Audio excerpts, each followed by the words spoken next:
Welcome to Parkside at 175, a podcast that testifies to the faithfulness of God. By looking back at his faithfulness, we're inspired to move forward for his kingdom.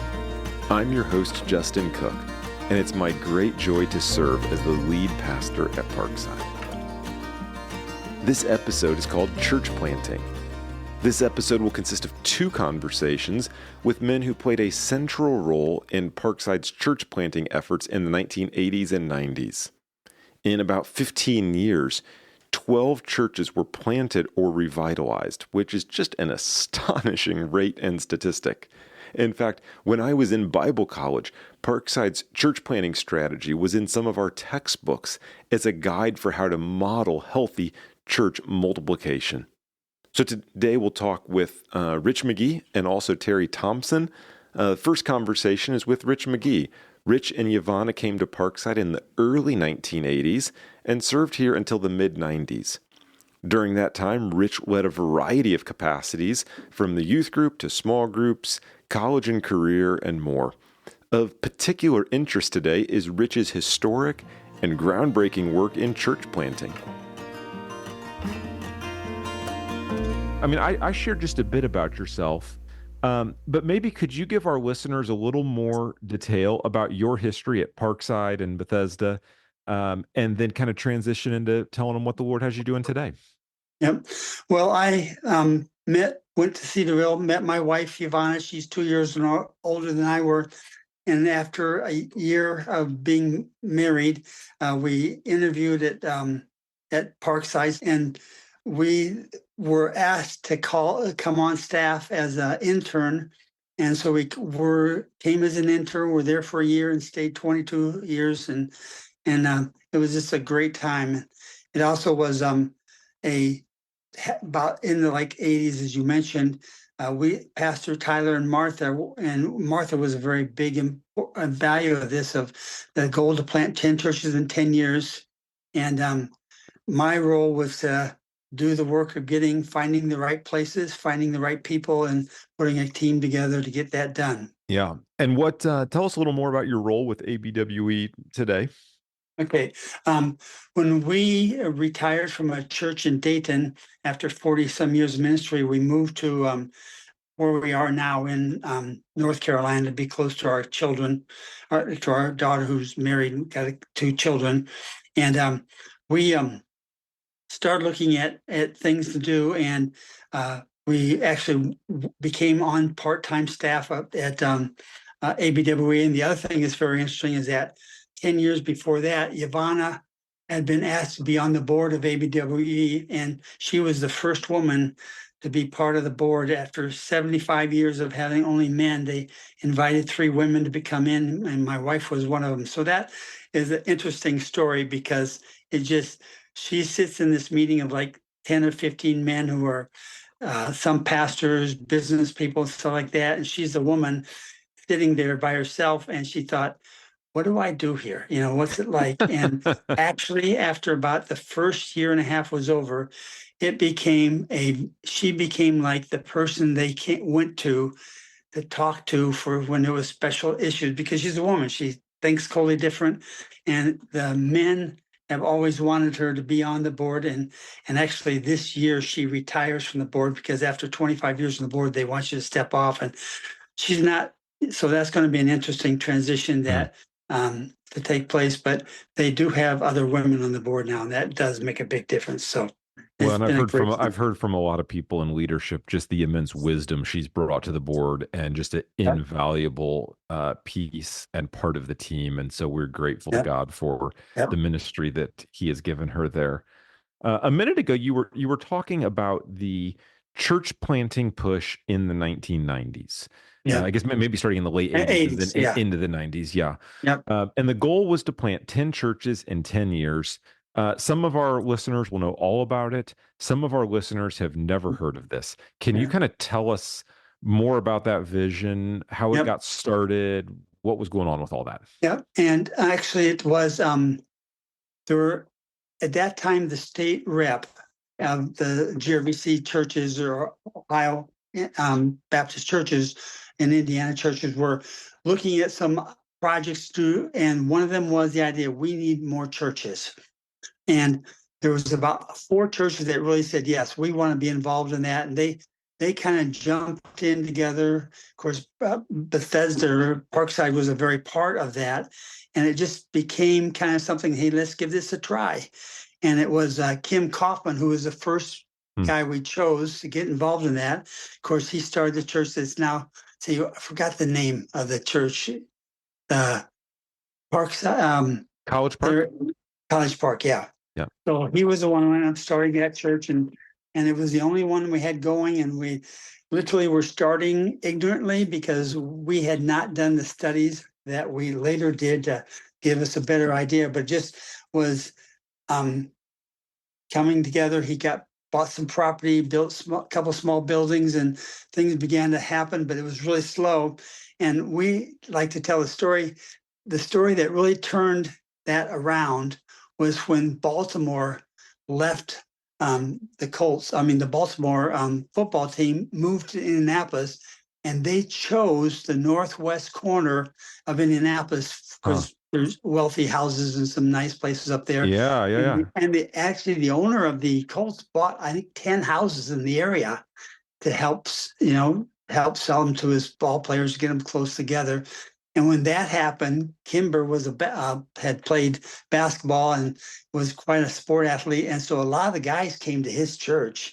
And that's really what turned the corner of that church taking off and growing and just booming. And so that was kind of an interesting story that we put this goal together. And it was a football owner from the Baltimore that turned the corner and helped us really get things going at that time. You know, and when ESPN did the 30 for 30 about the Colts moving, I think they left that detail out about it catalyzing the growth of college. That's right. Yep. That's really cool. I don't think I knew that detail, but God is working in mysterious ways, and moving football teams just might be part of it to see the growth of the gospel. Like what incredible, it was. What an incredible soundbite there. Interesting. Yep. Okay, so there was statewide, there was a desire to plant churches. A couple, 3 or 4 churches got together to say, hey, we really want to be part of this. College Park was the first of them. Tell us more about how this went from 1 church to 10 or 12 and the growth of that vision. Well, it was very interesting is that when we saw the impact that was taking place, and it really had a challenge for all of us at the church. And Pastor Tyler asked my wife and I, said, hey, we got this church started, but it was only by the blessing of God because we sure weren't prepped to do this. And so he asked my wife and I, we were at that time working with the young adults, non-married college and young employees. And so he asked us to kind of slide that over to some other people. And we took a year off traveling and trying to write and record. And I think my wife and I, who are both readers, I think we read a dozen books, went to about 8 or 9 conferences, and just started writing and then talking to people that we felt were good. And we kind of gave them an idea. And we had a couple guys that we had talked to a couple times. They said, you need to think about starting more than one. Because if you just do one and put all that energy in, that probably wasn't the best way. So needless to say, after coming back from a year, we put together this plan of doing multiple churches. And in a meeting with Don Tyler and Martha Tyler in their home one night, we talked for a couple of hours. And Pastor Tyler was always a charger going on, but people don't realize that his wife was very much that too. And she was the first one who made the statement, I think we ought to not just do one church. Let's do a bunch of them, maybe even 10. And it was like, with the rest of us, my wife and I and Pastor Tyler kind of like says, are we in the right room? It was like 10 churches. Here we had one going, and it took longer than we thought. And with the struggle of that, now she's saying, let's do a bunch of them. And that was just it took a while to sink in, but began to realize, let's get a program going and see what happens to get things going. And that's kind of what happened. That's how we got 10 in the number, which we didn't ever think it was going to happen, but we knew we were going to try. So that's what happened. Yeah. So I don't think I knew that part of the story either. I'm learning a lot Yeah, here. I love yeah, this. it is. There's lots of people who have a big dream and a big vision, and it doesn't Mhm. always get executed, right? It's Yep, one thing to have a concept. It's another whole different thing to go concept to yep. completion. Um, can you start to kind of walk us through? Okay, we said, hey, we want more than one, maybe as many as 10. How did how did you start to lay a groundwork, a foundation to see that come to completion? What were some of the next steps you undertook? Well, part of what we learned during that year off was that you don't plant a church by just saying, let's go do it. And it's like building a house. You walk in, hey, I want a house. Can you put me a house in that yard right there? Or something like that. It needs a lot of prep work. And so some of the things like the people said is Indianapolis was a booming area. In fact, is the belt loop around the city was where a lot of growth was taking place. And yet we knew there were a lot of places where there were more than a few churches, so a bunch of churches. So we learned to do a fairly strong political and economic growth of the area to see what would be. And in fact, is some of the material we received, we can't even tell you who gave it to us because we got the ability to even get the electrical and water companies telling us where they were putting all these new roads and stuff in. And we began to pick those areas out. In fact, as we had one area where they were going to build 1,000 houses in Wow. an area. And needless to say, that became very high on our list.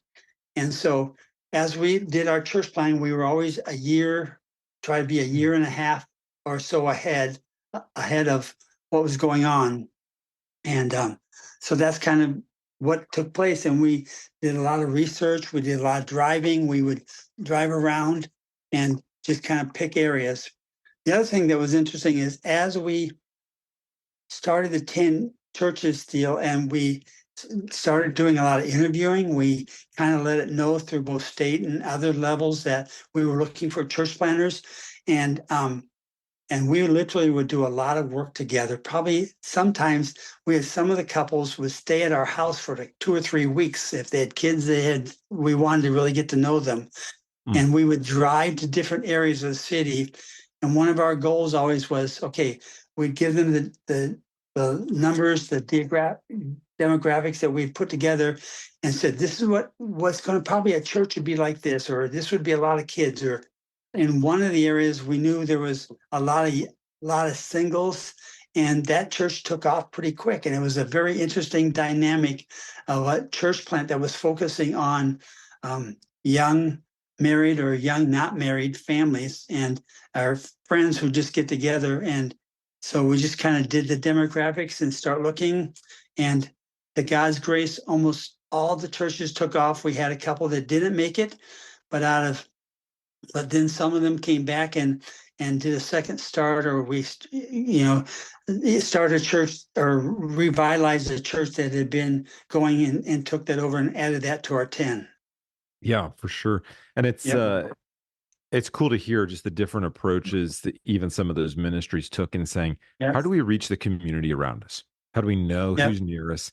Yep. And how do we make a dent in lostness in Yep. this area, in this town, this community? You've talked, Rich, about the preparation as far as studying different areas of the city.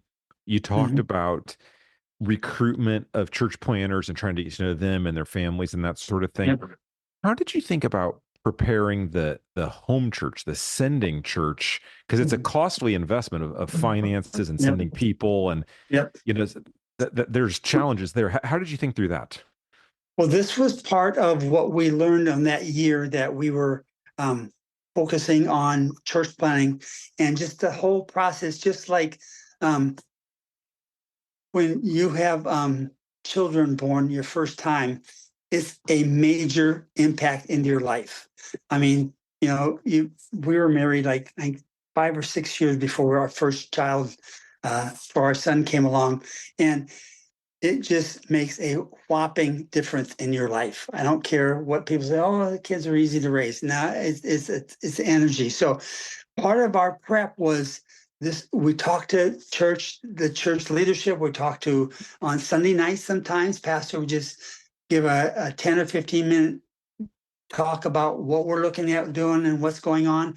And telling people this is not going to be an easy thing. We need to start saving money, having budgets for it, get people who are interested, because part of our plan was when we started a church, our goal was to have what we call loners and locals. And loners would be people from Washington, from the church to go and help be part of the team that starts the church. Mm-hmm. So like on a Sunday morning, probably in the first 3 or 4 months, half the people there or 2/3 of the people there were members of the main home church. Yeah. And so we called them loners, and because we would loan them out of projects. In fact, I like to tell the story about your dad, in that when the mission thing first started, he realized he was going to be in trouble because we were stealing a lot of his teachers, because we had all the way from nursery to junior high and high school kids. Yeah. And I remember him more than once complaining about, oh man, this is killing me. I got to find all these new people.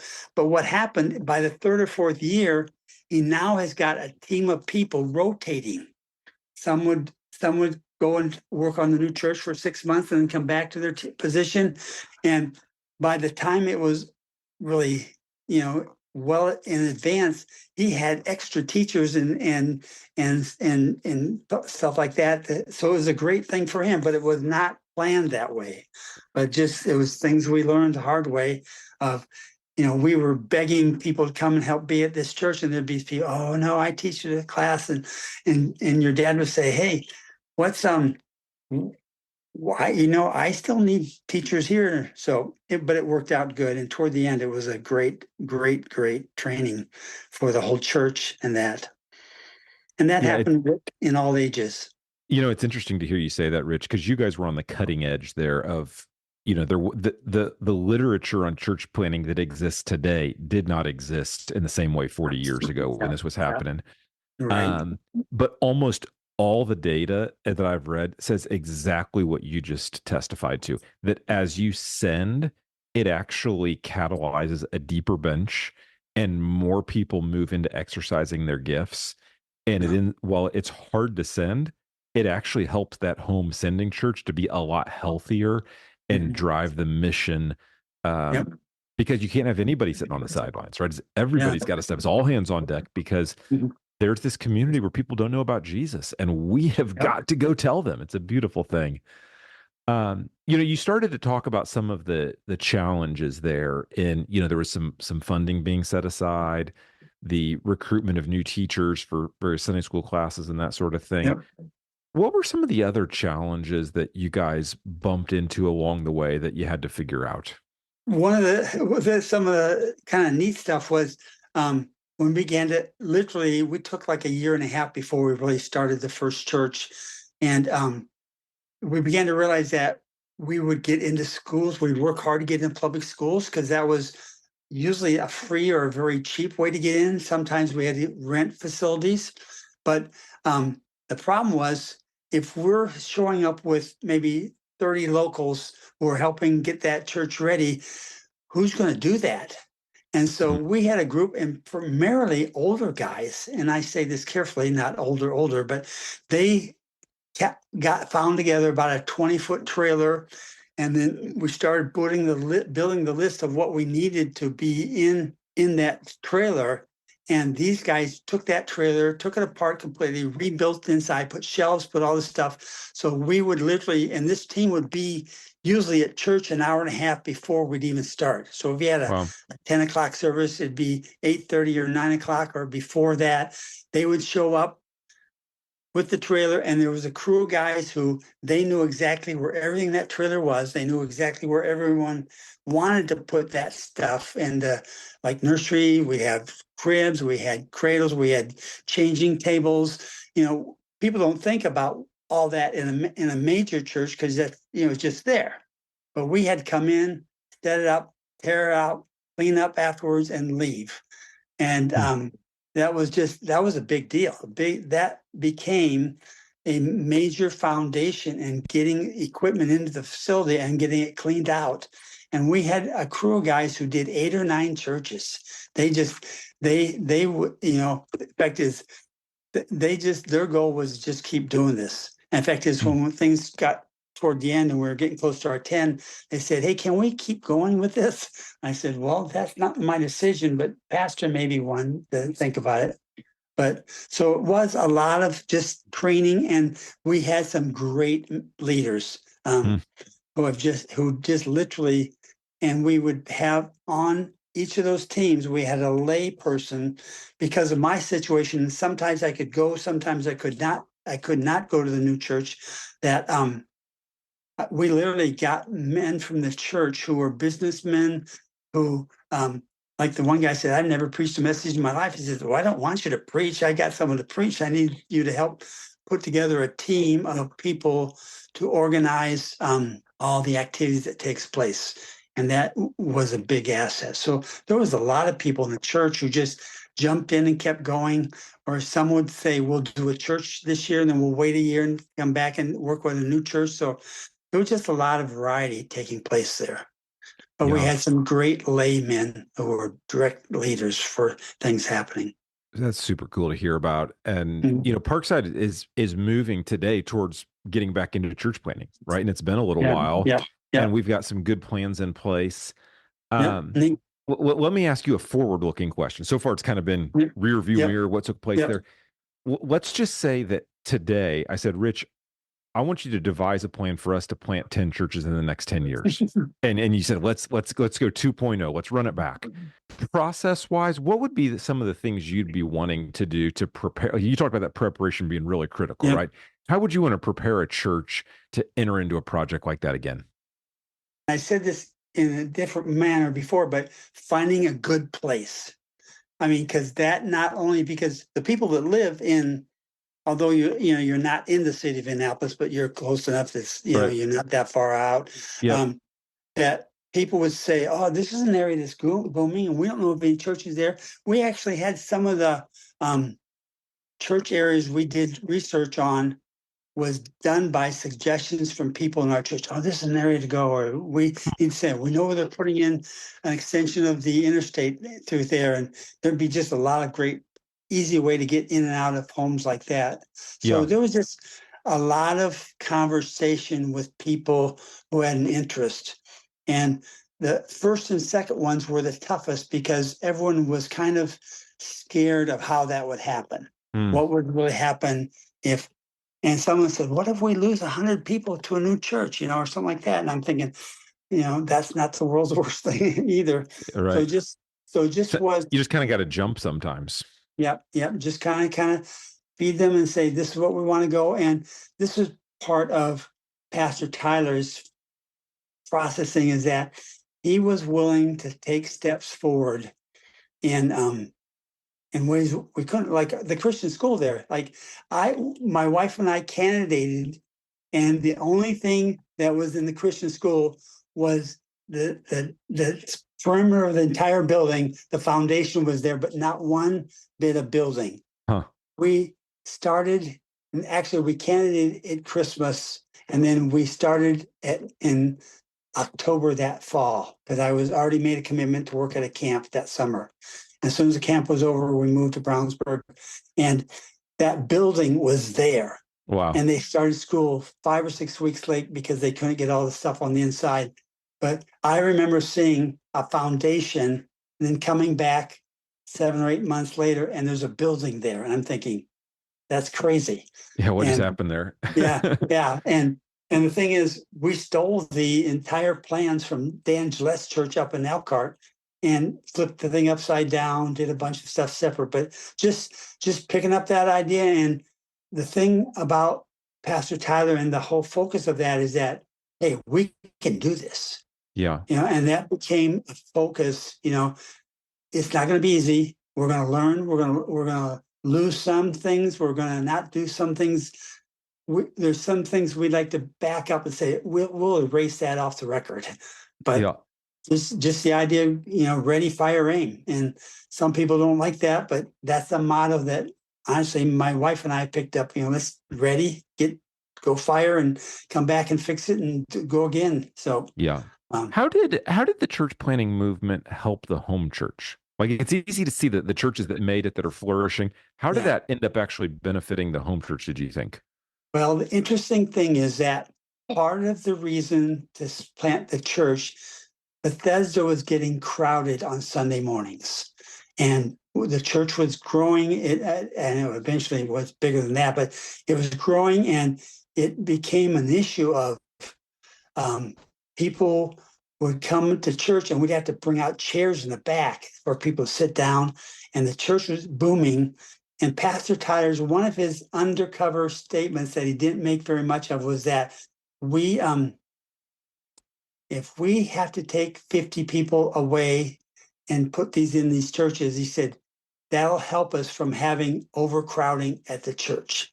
Mm. And truth matters, that was a key that wasn't talked about out loud very much, but definitely was on the line. And Phil, the problem was after we were about 7 or 8 churches, the church was booming faster in that 8 or 9 Mm. year period than ever before, because what we saw was that when people saw the church doing things outside the church and having the impact all around the community, it attracted people. Yeah. People like to be at a church or in a ministry or a business or whatever that's booming. You want to be there. You want to go to a restaurant that has good food and serving things, or some sporting event or whatever. So that was a big impact, because even though we'd planned to have people go to the new churches and not come back necessarily, we didn't realize it'd be that many that Yeah, then yeah, would yeah. come afterwards and be a support. So it was a positive impact on the church. And even like you guys right now, just talking about this process is a great idea, because talking to your church and telling them, hey, this is something we're dreaming about, we're looking at, we want to learn, we want to figure out what's going on. And hopefully that'll be an insert to the whole church itself, because there'll be people who will go and and, and maybe stay at that church, or there'll be people who stay at the main church and get involved. So there's a lot of things that helps growth when you're doing things that are out of the normal, but are successfully growing and maturing, and things are happening. And Yeah. just like football teams that just get really good. I'm not a big, I played football in high school, but I didn't go on any past that. But, if you're a Patrick Mahomes guy right now, you can't miss a game, Yeah. because this guy walks on water and stuff. And I don't know whether he'll win Super Bowl, but just the fact that you see teams that just get together and you follow them. Yeah. And that happens in churches, it happens in businesses, it happens in a lot of places. For sure. Um, if you're talking to a pastor right now who was considering planting a church, he's Yep. not sure, he's got some different things he's thinking about. What would you say to a guy who's kind of on the fence? Should I plant? Should I not? That's a great question, because any guy who comes to a church to be a pastor, he's got to realize that there's a lot of stuff he has no idea what's happening. Tyler tells you some of the funniest stories in the first 2 years he was there, because after 1 year they were at the church there in Brownsburg, he told his wife, he said, I'm hoping we can make this one more year, and Huh. then we got to get out of here, because he honestly did not think it was going to go. Wow. The church had a lot of issues, and some of them he knew when it started, but most of them he didn't. And he said, if we can survive without getting shot in 2 years, we'll be lucky. And so there were some issues there, and yet by growing and slowing, growing and being honest, things took off. So it's a question that's not an easy question to answer, because of all the potentiality. But if a person is willing to give it some forward and get people involved behind you and getting things happening, it becomes more of an option. But if the pastor and the team leads in that church aren't on base, then it would be scary. Yeah, Because you got he you got to be can't. have a conviction. This is what Yeah, the Lord is moving us right. to, and Yeah. people in that town need to know about Jesus. Yeah, and it needs to be a bunch of people in the church feeling the same way, because the pastor can lead, but if nobody follows, it's a long road Yeah. to What do does John anything. Maxwell say? If you think you're Yep. leading and nobody's following, you're just taking a walk. Yeah, taking a long walk. Yep. You sort of are getting towards my next question, though, Rich. Um, in looking at church members there's a church being planted, and they're wondering, do I want to be part of this team to get this thing started? And they're not sure. They like their church. It's kind of a scary step of faith to, do this. What would you say to church members who are thinking through, is this something the Lord would have us do? That is a question that must be answered within the church, because every church has got a different heart. And I'm not saying one's good, one's bad, but there's different sizes, there's different philosophies. Some of them are looking, we want to build a great program because we think high school kids really need more touching. And they do. I mean, that's a tough time. And so there's just, it's a lot of questions to think through. And it, even like, we started that one church with a group of churches, and honestly, there were some things there we learned not to ever do. We had a committee of 4 churches, and they made a stupid statement, a stupid decision early on, that every decision we make, all 4 of us, or the 4 pastors, have to agree on the same thing, and that's like, whoa! If the other 3 have to follow him. So there's different ways of doing different things, and just how the pastor thinks things, how he's talking to his people. Does he have some key leaders who are willing to jump on board and help push the thing forward? But it's not a one-man show, and it's got to be a team. Yeah. And that team has got to be moving that way. And it could be slow at first. Ours was kind of slow at first.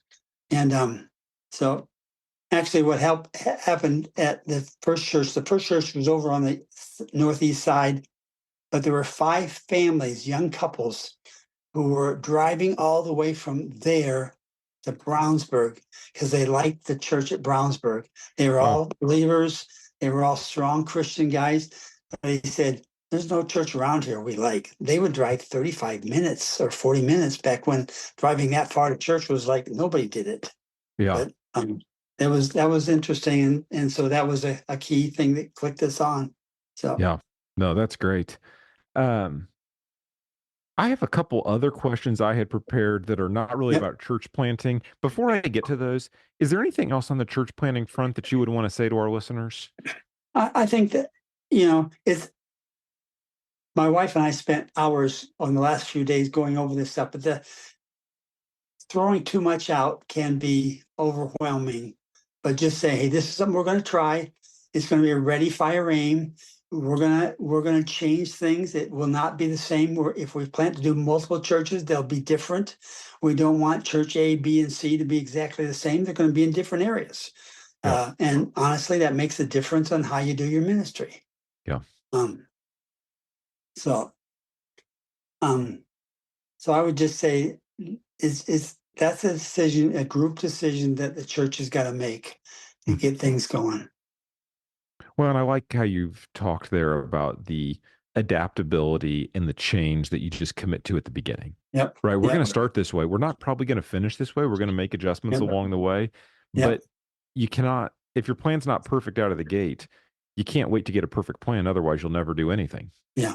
Yeah. You just, paralysis by analysis is a real thing. All right. So these last 2 questions are questions I'm asking every single guest on the podcast here, and they're a little bit more personal. But at this point, man, you've been following Jesus and leading his church for decades, and you've seen high highs and you've seen pretty low lows. What would you say to our listeners that you have learned about God's faithfulness through all of it? It is a factor that we may think that personally a factor that we can communicate. I'm not talking just the pastors and the deacons, but the lay people in the church need to realize that God has called us to do this. Let's get on board. Yeah. And there's got to be a commitment of people who are willing to do things differently than they are. I mean, they may have sat in the same seat for 10 years. And the next thing you know, we're asking a group of visitors come up and sit in that seat you're sitting in or something like that. Just there's a factor that we got to be willing to change, and the truth matters, if there's no change desired, the best thing to do is run, find somewhere else. There's because it can be very negative if a group, the majority of the people are saying, "Hey, let's move forward and get things done." Yeah. And I've consulted at churches. A lot of I have a master's in business administration. I have a master's in theology. But the truth of it is, my degree in administration is really my job. Most of what I did, I tell people I was in ministry for 40 years and I preached probably 4 times too many. And preaching is not my forte. It's just not. I like to teach. I like to work with groups. I like to organize teams to, build buildings or do a painting or whatever it's going to take. So just that whole factor of realizing that a church is not only a place of preaching and teaching, but it's also a place of team gathering, people getting together and saying, let's do this, let's do this.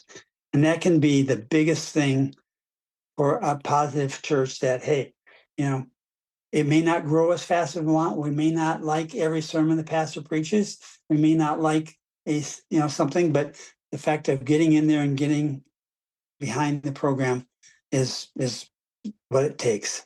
Yeah. Last question for you, brother. Yeah. How does seeing God's faithfulness in the past inspire you today to take bold steps in your faith moving forward? Yep.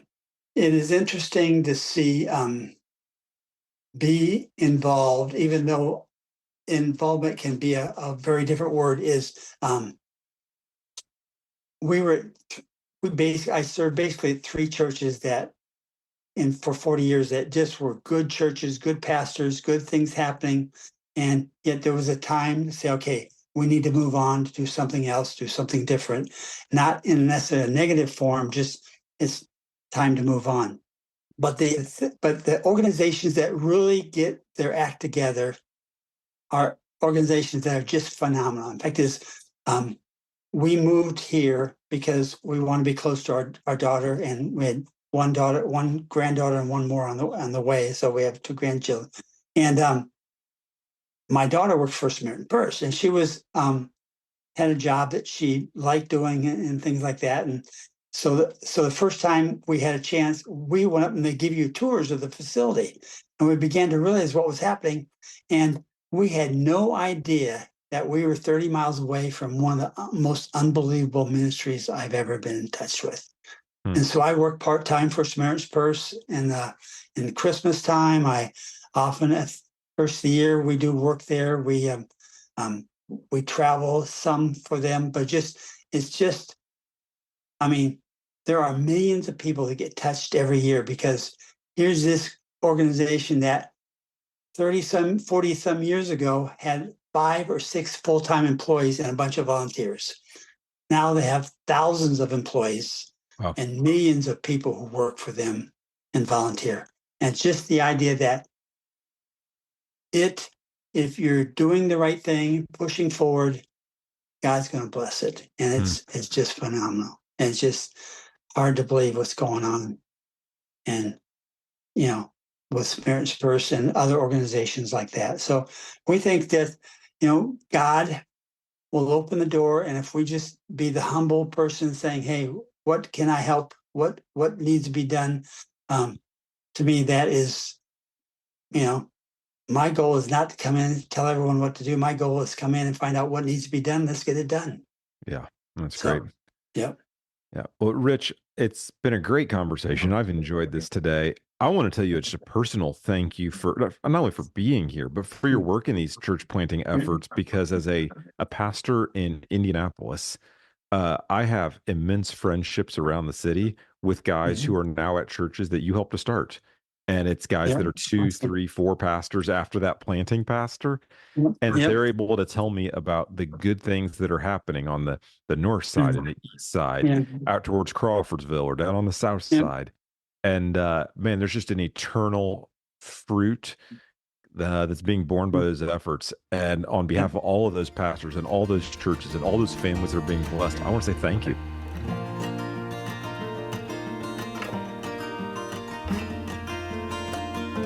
Terry, thanks so much for taking the time to be here and contribute to the podcast, man. Hey, thanks, Justin. It's great to be here. Looking forward to sharing on the podcast just about the impact that Parkside has had in my life, and then just in so many big impact ways in other churches. Yeah, this episode in particular is one that I have really been looking forward to. And I gave kind of a brief introduction of you and some super high level aspects there. Maybe you could introduce yourself a little bit for our listeners and some of the long-term history connections you have to Parkside. Sure. I was a graduate of Faith Baptist Bible College in Ankeny, Iowa. Spent 12 years in Indianapolis as a youth pastor.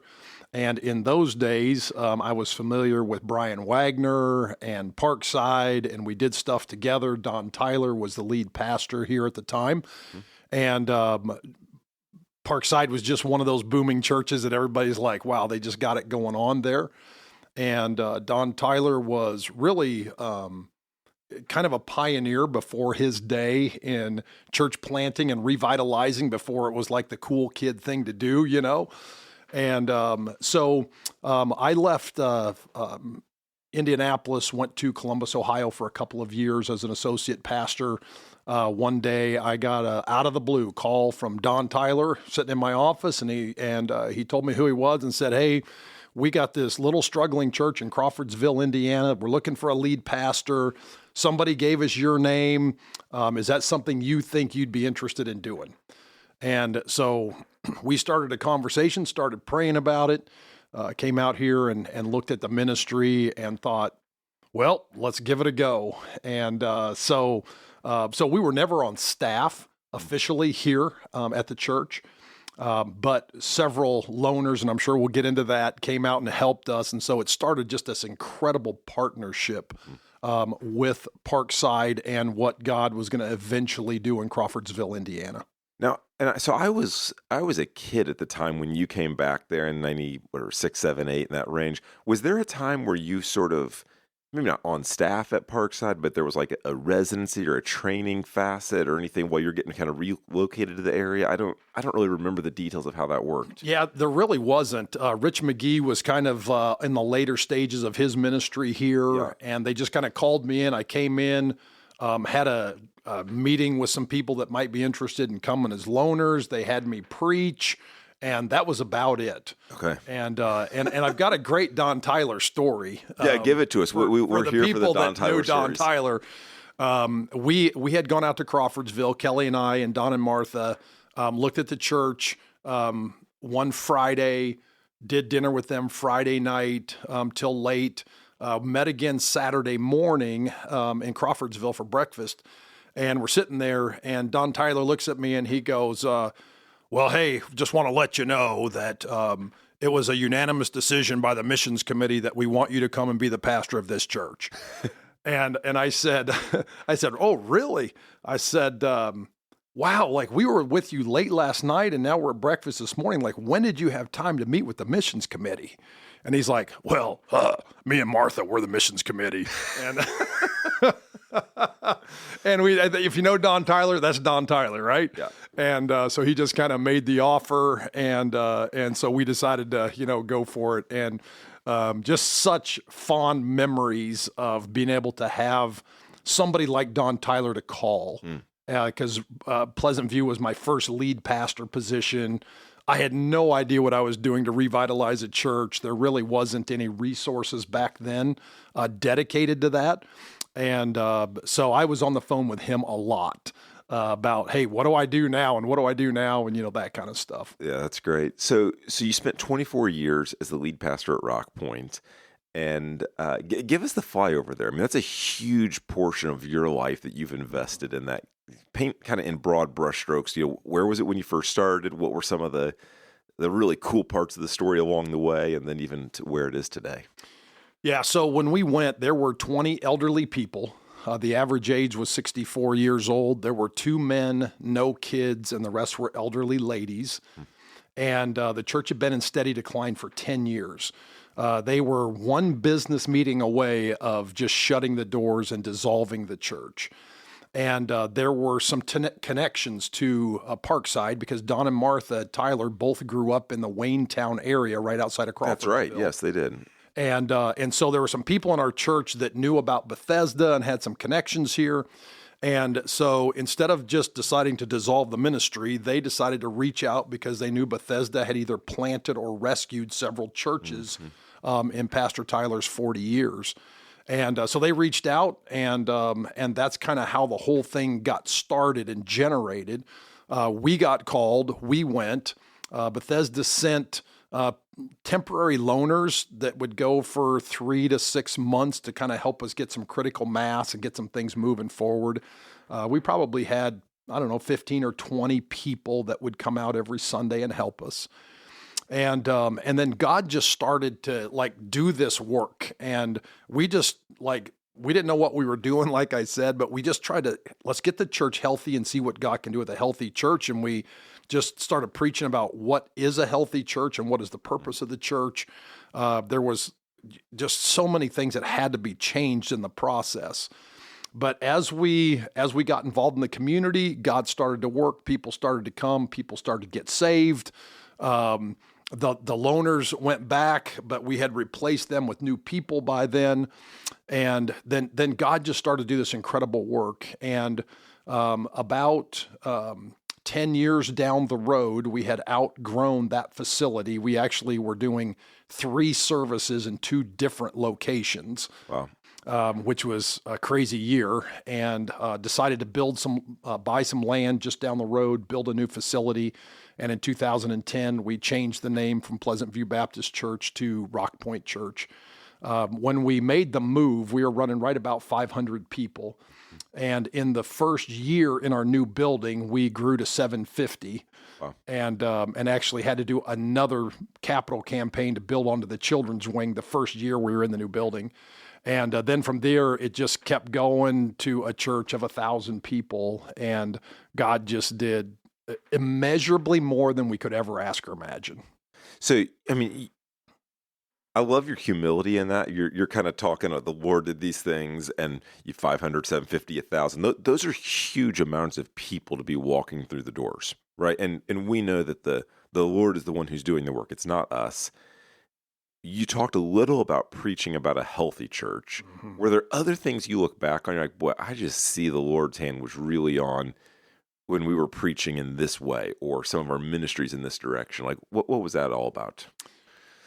Yeah, I think and especially in small town America, which is a different animal, obviously, than a metropolitan area, you have to get involved in the community. And so we tried to do that every way that we could.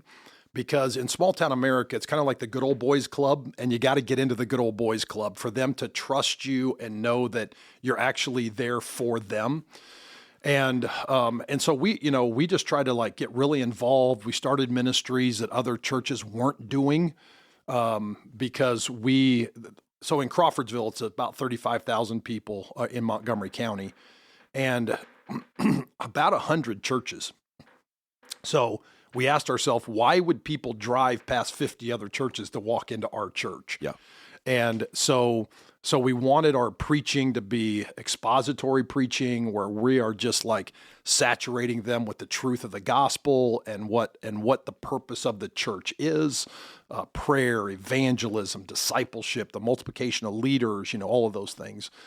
And like I said, God just started to do a work, and the momentum just started to grow. And it's just, it's just been really amazing to watch just the impact we've been able to have on an entire community as a church. Yeah, that's awesome. It's hard to take 24 years and distill it down to just a couple of minutes like this. I know that's challenging, and you've done a good job of it. Do you have any like favorite stories, like just a couple of things, snapshots that through the years, those are ones you just go back to of like this particular man or woman or this family? It was just amazing how God worked there. Anything like that come to mind? Yeah, there's, and I won't use names, but when God starts working, it's amazing just to let him work. And when we had outgrown our first facility, we were landlocked. We had highways on both sides of us and a graveyard behind us. So there is nowhere to purchase more land. And as we were just praying about God, like, what do you want us to do? We actually tried to buy an old Walmart in town. And we prayed and we prayed and we prayed and we reached out, and they're just like, God just shut that door. And so there was a 46-acre plot of land just about a quarter of a mile down the road. One of our church members came up and said, hey, Pastor, what would you think about that piece of land? If the church would like to go that direction, we'll buy it. We'll give the church 5 acres to get started. They ended up giving us more down the road. And then they said, and then down the road, if you want to buy it, the rest of the land, we'll sell it to you for what we bought it for. Wow. And so over the years, we've purchased that whole 46 acres. So God basically gave us free land. Huh. So I got up and announced that. The next week, another couple in the church came up to us and said, hey, we're really excited about what's happening here. And this is a couple that I had led to Christ just a couple years before. And they said, our commitment to the capital campaign is going to be $1 million. Wow. And so free land and $1 million, that was our kickoff for the capital campaign. And so you just That's incredible. It is incredible to go. And so I'm doing timeline work now. That was 2008? 2008, right when the economy crashed. And even, $1 million is a lot of money. It's even more in 2008 than it is now in 2024 when we're recording this, right? Correct. Yes. Yeah, that's huge. It was huge. And you talk about excitement and energy and momentum and, all of that. But look what God can do in a small town, right? If God can do that in Crawfordsville, Indiana, right? He can do that anywhere, which of course he does all the time. Yeah. I'm intrigued by the name change thing. That was, a lot of times that's early on when a guy gets to a revitalization, or, you were 10, 12 years in before that took place. What was the thought process on the necessity of the change? Mm-hmm. And was there anything that pushed that a little bit later? Yeah. So when the church was originally founded in the 1960s, it was actually Calvary Baptist Church. Huh. When they built the facility that we went to in 98, they changed the name to Pleasant View Baptist Church. Interesting. Which they took biblical context out of it, which I thought was a little bit interesting to do. And I always thought it kind of sounded like an old folks home, to be personally honest, Pleasant View Baptist Church. So we decided we wanted to like give it a different look, a different name. We decided to take Baptist out of it. Mm-hmm. And there's lots of reasons behind that. We're still very Baptistic. We didn't change our theology at all. But we did a name the church, challenge and let people submit names. Interesting. And one of them that we really liked was Rock Point Church, because God is called our rock. Jesus Christ is the cornerstone. If you see our church, it's all rock on the outside, and then that carries through the foyer with our pillars and even into the auditorium. We have a lot of stone and a lot of rock. And so we really liked the simplicity, but also the kind of grounding that is back to who the rock of the church is. Yeah, that's really good. So we're on this journey seeing the mountaintop peaks of God did this and God did that. And as the lead pastor there at Rock Point, you're leading God's people on a journey, but God is also leading you, Terry, as a pastor and a person on a journey as well. As you think about that kind of personal journey, what were some of the major things God taught you through the revitalization? Yeah, I think, and now with Small Church USA, we work with a lot of pastors across the country. And I think the one thing that God impressed upon me was that leaders always have to be learners, and we never arrive, right? And so if you can grow the leader, you can often grow the organization. And so just personal leadership development in the study of the word, I learned a long time ago, if there's a good leader in the room, get in the room with them, right? And even if you don't get to talk to them, you just listen to them, right? And you can just learn so much by surrounding yourself with good leaders. And, the journey that God took me on, I would have never been able to lead a church of 1,000 people in 1998. Like, I was not there.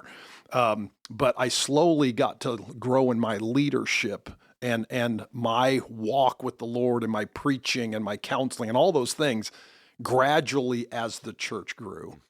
And so I'm just a really big proponent of leaders have to be learners, they have to be readers, they have to be intentionally continuing to grow themselves if you're going to challenge your people to continually grow. Yeah, that's great. If we think about other pastors who may be thinking of planting, they may be thinking of revitalizing, what would you say to those kind of brothers who are on the fence? Should I do this? Should I not? Should I look for an established church? Should I look for an associate role? What? Mm-hmm. Yeah, I don't personally think planting and revitalizing is for everybody. I do think there's some skill sets there, but I think if God has put that on your heart, that you should definitely go down that road and explore that. And it is a faith journey. It is, it's risky. It's scary. There's all kinds of fear involved. And what are we doing now? But there's no better way to live than walking by faith. Yeah. I do think the fear part of that plagues a lot of guys, that they know it's not for everybody, but it's a scary thing to dive into. Is there anything you would say specifically about, risk or fear or navigating what seems just like oh my goodness, I don't know how to do this. Mm-hmm. Anything you would have on that regard for possible planters or revitalizers? Yeah, I think the best way to grow in your Christian life is to take some risks. John Piper has a book called Risk is Right. It's actually a really small book. It's really easy to read. But in his book, he says that for Christians, you either live with risk or you waste your life. And you look back at the Bible characters that God used to do some really good things. They took risks and they challenged the status quo, both in themselves, in the church. And that's what leaders do. It's fearful. It's scary. It doesn't always go the way you think it's going to go. You learn some hard lessons, but only in walking by faith do you sometimes experience all the things that God has for you. I remember my mom gave me a book one time called If You Want to Walk on Water, You've Got to Get Out of the Boat.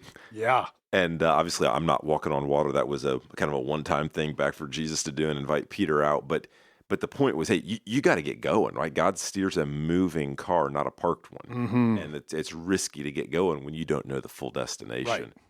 Right. I think for congregations, the idea of planting or revitalizing is also tough too. It's like, man, we're struggling to make budget. Kids ministry's not fully staffed. We got all this other things going on. If there's church members here and they're thinking about, should our church really be involved in church planting? Is it worth it? Shouldn't that be for the bigger churches maybe? What would you say to them? Yeah, I think, well, number one, I think church planting is biblical, okay, that we are to multiply and not get inward focused. And I think there's things that we can do like church planting, like revitalizing, that gets our focus outside the walls of the church that we're in. But I think the bigger picture is you get to see what God can do way past you. So Parkside helps revitalize Pleasant View Baptist Church that turns into Rock Point Church. Well, there are hundreds and hundreds and hundreds of people that have accepted Christ because of that this church would have never reached in Crawfordsville, Indiana. That's exactly right. And then we've sent out all kinds of young men over the years that are now pastoring churches, and we've sent out church planters as well. So one would be Brock Graham, who's on the south side of Indianapolis. Yeah, Redeemer Bible down there, right on I-65. You drive right by it on the west side of the road. Exactly. And Brock was part of our team, wanted to plant. We send him out. And then Brock now has planted a church called Doxa Bible, who has planted, I think, maybe 2 churches. Brock's getting ready to plant another church. And so you just see that as you sow that seed, God multiplies that seed in ways that you never thought would be imaginable. And so Parkside now is the great grandparent church of all these other churches, which is it's just such big kingdom impact. Well, it's one of those things in the 3 or 6 or even 12-month view, you're saying, boy, can we do this? But in the 20, 40, and 60-year view, you're saying, can we afford not to do this? Right. And it is going to be hard. You started to get down its kind of multiplication, tracing sort of a family tree of churches and really disciples. It's not just about building our institutions, but the lives have been transformed by the gospel of Jesus Christ. Do you have a couple like top 2, 3, 4 reasons that this multiplication of disciples and churches should be on everybody's radar? I'm kind of putting you on the spot here a little bit because I don't know if you got anything prepared there or not. Just you've been doing this for a while, and I want to squeeze all the wisdom out of you that we can for our listeners. Drive home the point, man. Give it to us. Well, I think for every person and every church, the priority is the Great Commission, right? That we are to go make disciples, and that includes evangelism and then multiplying those disciples to become disciples. And if we're not doing the Great Commission, then we're really not a church. Yeah. And we're really not a people that God called us to be. And so I think if you just look at the big picture, what has God called us to do while we're here? It's to be a Great Commission people and Great Commission churches. And if we don't have a vision and a passion to do that, then why are we doing church? Yeah. It's a super lame hobby. That's correct. That's correct. There are all kinds of other things you could do on the weekend that would be better than church, quote unquote church, if there is not a Great Commission passion to go make disciples and make Christ known. Yeah. Yeah. I think it was J.D. Greer that said, a church without the mission isn't a church. It's just a bunch of disobedient Christians hanging out. That's exactly right. Yes. And I love that. So you told us about Brock. He was sent out. What was the process for you guys of sending people and commissioning? Because it's, Parkside is coming up on a time where we would seek to plant or revitalize. We're not sure exactly how the Lord will lead. And, that's deep in our DNA, but we haven't done that in a little while. And you had to take a church through, we were on, Pleasant View was on death's doorstep. And not only now there's health, but now multiplication. What were some of the ways you tried to help Pleasant View, Rock Point think about the goodness of sending out, and even maybe some of the families going as loners or even moving to Greenwood or, that sort of thing? How did you talk about that internally? Yeah, our philosophy at our church has always been that we want to hire the best young leaders we can find, or interns, or whatever that looks like, and we have lots of different avenues for doing that. But we've created this culture within our church that we understand that when we hire young guys, it's a training process for them, and that it's kind of like raising your kids. We raise them to leave. And we expect them to do that at some point in time. And every time it hurts, every time we don't like it because we fell in love with them and they're great young leaders. But we know that our job is to send them out because the impact they can have somewhere else leading when they're ready is going to be much greater impact than they could if we kept them all at Rock Point Church. Yeah, that's great. That's really good. All right, so I want to flip this around. There's kind of 2 final questions I've got for you, and these are ones I've asked every guest on the podcast so far. But think about it this way. You've been following Jesus. You've been leading his church for decades. As you kind of look back on ground that's been covered, good times, bad times, kind of times in the middle, what have you learned about God's faithfulness through your time serving him, Terry? Yeah, I think what you learn is that God never stops being faithful, right? So he's always going to give you what you need to get through the season. And we've had some hard seasons in our church. We've had a child molestation case with one of our volunteer youth leaders. We had one of our pastors die suddenly at 41 years old. You're going to go through some really big crisis moments that's going to like shake you to the core. But what we have found is God has always been faithful. As we have just said, okay, God, we don't know how to do this. We're going to just do the best we can, but we're going to trust you to get us through this thing. And he always provides what you need. He provides the people, he provides the resources, he provides the counsel, whatever that is. And I could talk you through all of those stories and more about how God provided. But the point is that God is faithful, and he always will be to his church. Yeah, and that's so good. Just a rock solid bedrock truth. He is always faithful, always will be. And that leads to the second question that I've asked everybody, and I'd love your input on. How does seeing God's faithfulness in the past inspire you to move forward in faith for his kingdom? Yeah, like I can really live that one because at 60 years of age, we decided to hand the church off to a next generation pastor who is now my pastor, and start a nonprofit called Small Church USA. Because in the 24 years that I was pastoring and God was doing some really cool things, a lot of pastors and churches reached out saying, how did you do the revitalization? Can you help us?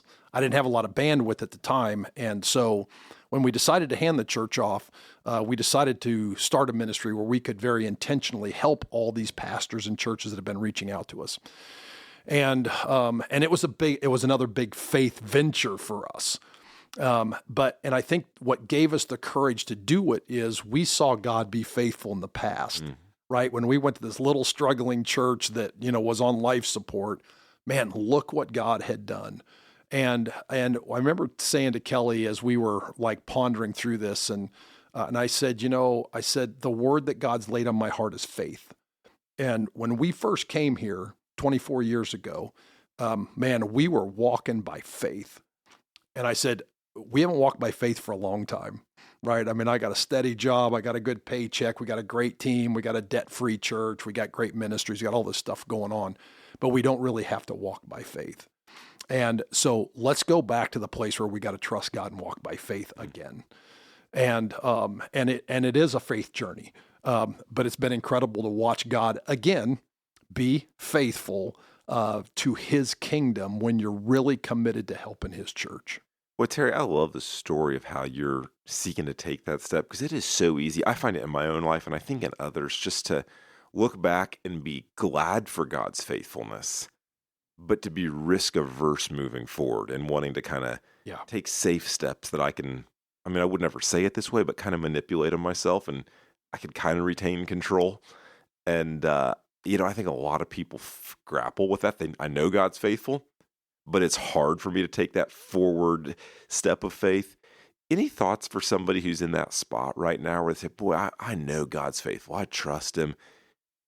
But it's kind of hard for me to think about taking a step of faith forward at my age or given my circumstances or, fill in the blank, whatever that may be. What would you say to somebody like that? Yeah, I think it was C.S. Lewis that said something to the effect of, if what you're doing for God doesn't scare you, there is no faith involved. That's good. And I don't think we have to throw caution to the wind, right? I think we have to be good stewards. But I think there are ways that I don't think our faith journey ends at an age.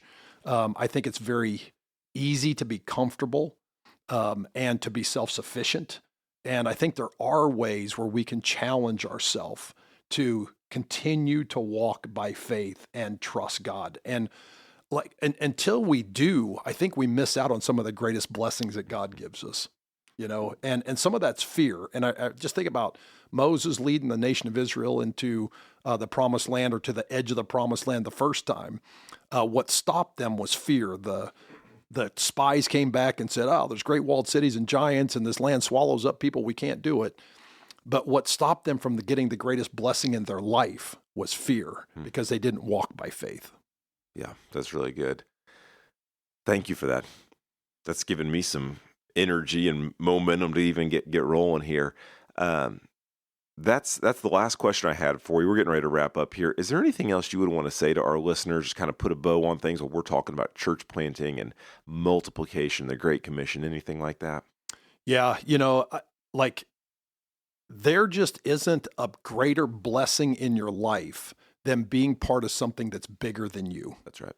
And sometimes we can't do that in and of ourselves, but we can do that corporately within a body of believers.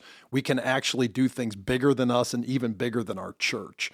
And I would say, don't be afraid of that. Like, actually pursue that, because God can do some things as you look back on life and go, wow, look what God did, right?